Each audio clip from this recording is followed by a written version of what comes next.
ప్రభుత్వ పరంగా ఏం చేయాలనేది చర్చలు దాంట్లో తీసుకోవడం జరుగుతుంది.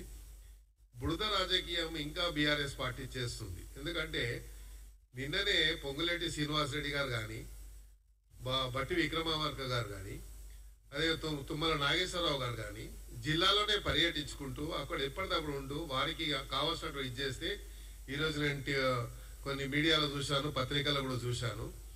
మరి మంత్రులు ఏం చేస్తున్నారు, వాళ్ళు ఏం చేస్తున్నారు అని చెప్పినారు. సీతక్క ఒక దిక్కు పర్యటిస్తుంది, వరంగల్ ఇంకో దిక్కు పర్యటిస్తా ఉన్నారు. ఎవరెవరు బాధ్యతలు వాళ్ళు చేస్తున్నారు. నిన్న హోల్ డే ముఖ్యమంత్రి గారు అందరితో కోఆర్డినేట్ చేసుకుంటూ మరి టెలికాన్ఫరెన్స్ పెట్టి అధికారులందరినీ అప్రమత్తం చేశారు.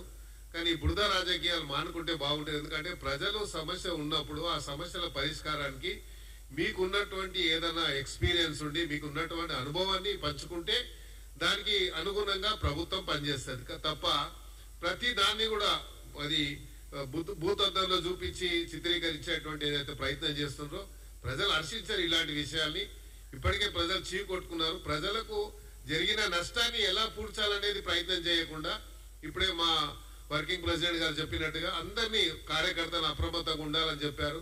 మాకు కూడా చెప్పారు, మీరు ఎక్కడైనా లోతట్టు ప్రాంతాల్లో ఏదైనా సమస్యలు ఉంటే మీరు విజిట్ చేయండి. ప్రభుత్వ పరంగా పార్టీ పరంగా మనం ఏం చేయాలని మాకు ఆదేశాలు ఇచ్చారు. ఉన్నటువంటి అధ్యక్షులు అందరు జిల్లాలో ఉన్నటువంటి అధ్యక్షులకు ఆదేశాలు ఇచ్చారు.